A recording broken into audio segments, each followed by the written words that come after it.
بسم اللہ الرحمن الرحیم۔ السلام علیکم۔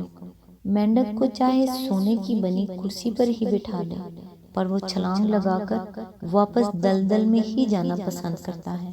بس اسی طرح ہمارے آس پاس بھی کچھ ایسے لوگ ہوتے ہیں جن کو آپ جتنی مرضی عزت دے لیں، جتنا مرضی سر پر بٹھا لیں، پر انہوں نے اپنے سلوک اور اخلاق اور کرتوتوں کی وجہ سے اپنے آپ کو کمزور ثابت کرنا ہی ہوتا ہے۔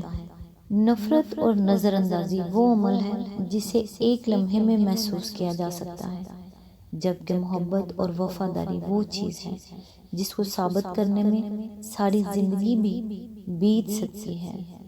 اللہ تعالیٰ سے دعا ہے کہ وہ آپ کو اور آپ کے تمام اہل و عیال کو اپنے حفظ و امان میں رکھے۔ اللہ تعالیٰ آپ کی اور آپ کے تمام اہل و عیال کی تمام نیک اور جائز حاجات کو پورا کرے، آمین۔ آج انشاءاللہ سورہ شعراء کی آیت نمبر 155 سے سٹارٹ کریں گے۔ اس کا ترجمہ اور تفسیر تفہیم القرآن سے بیان کروں گی جو اہل سنت جماعت کے لیے ہے۔ اعوذ باللہ من الشیطان الرجیم، بسم اللہ الرحمن الرحیم۔ صالحہ نے کہا، یہ اونٹنی ہے، ایک دن اس کے پینے کا ہے اور ایک دن تم سب کے پانی لینے کا۔ اس کی تفسیر ہے، معجزے کے مطالبے پر اونٹنی پیش کرنے سے صاف ظاہر ہوتا ہے کہ وہ محض ایک عام اونٹنی نہ تھی جیسی ہر عرب کے پاس وہاں پائی جاتی تھی، بلکہ ضرور اس کی پیدائش اور اس کے ظہور میں یا اس کی خلقت میں کوئی ایسی چیز تھی جسے معجزے کی طلب پر پیش کرنا معقول ہوتا۔ اگر حضرت صالح علیہ السلام اس مطالبے کے جواب میں یوں ہی کسی اونٹنی کو پکڑ کے کھڑا کر دیتے تو ظاہر ہے کہ یہ ایک نہایت فضول حرکت ہوتی جس کی کسی پیغمبر تو درکنار ایک عام معقول آدمی سے بھی توقع نہیں کی جا سکتی۔ یہ بات یہاں تو صرف سیاق کلام ہی کے اقتضاء سے سمجھ میں آتی ہے، لیکن دوسرے مقامات پر قرآن میں صراحت کے ساتھ اس اونٹنی کے وجود کو معجزہ کہا گیا ہے۔ سورہ الاعراف اور سورہ ہود میں فرمایا گیا، ھذہ ناقۃ اللہ لکم آیہ، یعنی یہ اللہ کی اونٹنی تمہارے لیے نشانی کے طور پر ہے۔ اور سورہ بنی اسرائیل میں اس سے بھی زیادہ پرزور الفاظ میں ارشاد ہوا ہے، وَمَا مَنَعَنَا أَن نُرْسِلَ بِالْآيَاتِ إِلَّا أَن كَذَّبَ بِهَا الْأَوَّلُونَ وَآتَيْنَا ثَمُودَ النَّاقَةَ مُبْصِرَةً فَظَلَمُوا بِهَا وَمَا نُرْسِلُ بِالْآيَاتِ إِلَّا تَخْوِيفًا۔ آیت نمبر 59، یعنی ہم کو نشانیاں بھیجنے سے کسی چیز نے نہیں روکا مگر اس بات نے کہ پہلے لوگ ان کو جھٹلا چکے ہیں، اور ہم سمود کے سامنے آنکھوں دیکھتے اونٹنی لے آئے، پھر بھی انہوں نے اس کے ساتھ ظلم کیا۔ نشانیاں تو ہم خوف دلانے ہی کے لیے بھیجتے ہیں، تماشا دکھانے کے لیے تو نہیں بھیجتے۔ اس پر مزید وہ چیلنج ہے جو اونٹنی کو میدان میں لے آنے کے بعد اس کافر قوم کو دیا گیا۔ اس کی نوعیت ہی ایسی تھی کہ صرف ایک معجزہ ہی پیش کر کے ایسا چیلنج دیا جا سکتا تھا، یعنی ایک دن تنہا یہ اونٹنی تمہارے کنووں اور چشموں سے پانی پیے گی اور ایک دن ساری قوم کے آدمی اور جانور پیئیں گے۔ خبردار، اس کی باری کے دن کوئی شخص پانی لینے کی جگہ پھٹکنے نہ پائے۔ یہ چیلنج بجائے خود نہایت سخت تھا، لیکن عرب کے مخصوص حالات میں تو کسی قوم کے لیے اس سے بڑھ کر کوئی دوسرا چیلنج ہو نہیں سکتا تھا۔ وہاں تو پانی ہی کے مسئلے پر خون خرابے ہو جاتے تھے، قبیلہ قبیلے سے لڑ جاتا تھا اور جان جوکھوں کی بازی لگا کر کسی کنویں یا چشمے سے پانی لینے کا حق حاصل کیا جاتا تھا۔ اس سرزمین میں کسی شخص کا اٹھ کر یہ کہہ دینا کہ ایک دن میری اکیلی اونٹنی پانی پیے گی اور باقی ساری قوم کے آدمی اور جانور صرف دوسرے دن ہی پانی لے سکیں گے، یہ معنی رکھتا تھا کہ وہ دراصل پوری قوم کو لڑائی کا چیلنج دے رہا ہے۔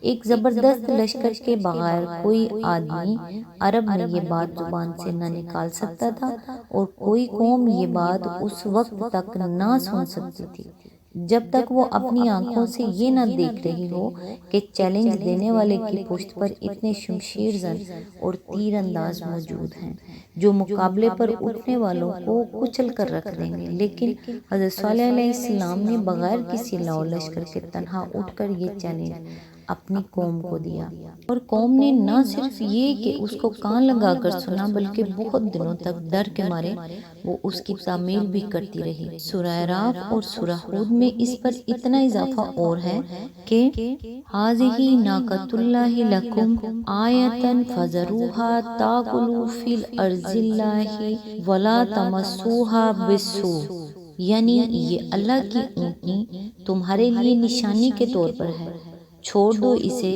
کہ خدا کی زمین میں چرتی پھرے، ہرگز اسے برے ارادے سے نہ چھونا۔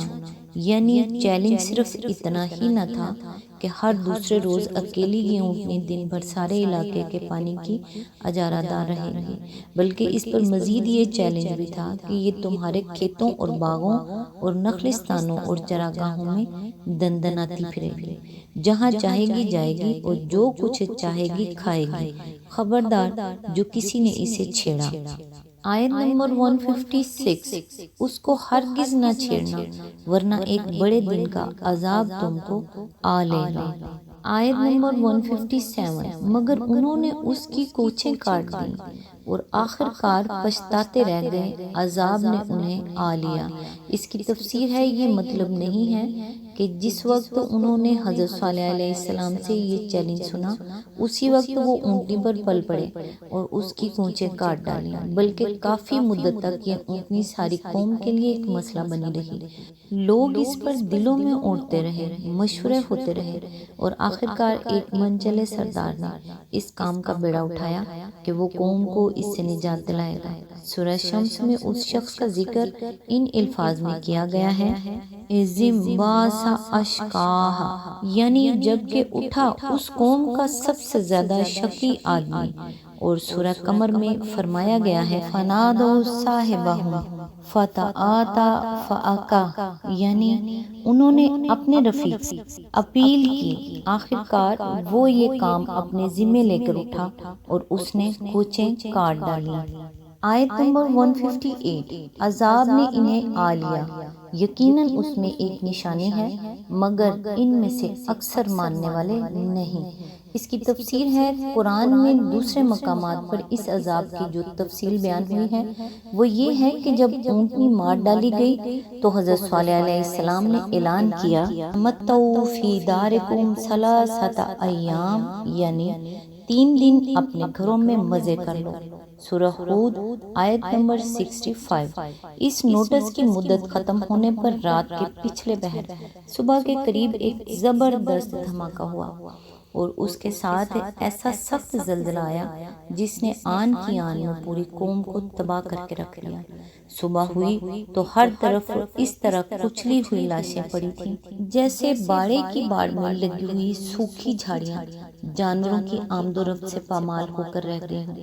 نہ ان کے سنگین کثر انہیں اس آفت سے بچا سکے، نہ پہاڑوں میں کھودے ہوئے غار۔ چنانچہ ارشاد ہوتا ہے انا ارسلنا علیہم صیحۃ واحدۃ فکانوا کہشیم المحتضر، سورہ القمر آیت نمبر 31۔ اور مزید ارشاد ہوتا ہے فَأَخَذَتْهُمُ الرَّجْفَةُ فَأَصْبَحُوا فِي دَارِهِمْ جَاثِمِينَ، سورہ الاعراف آیت نمبر 78۔ پھر ارشاد ہوتا ہے فَأَخَذَتْهُمُ الصَّيْحَةُ مُصْبِحِينَ فَمَا أَغْنَىٰ عَنْهُمْ مَا كَانُوا يَكْسِبُونَ، سورہ الحجر آیت نمبر 83-84۔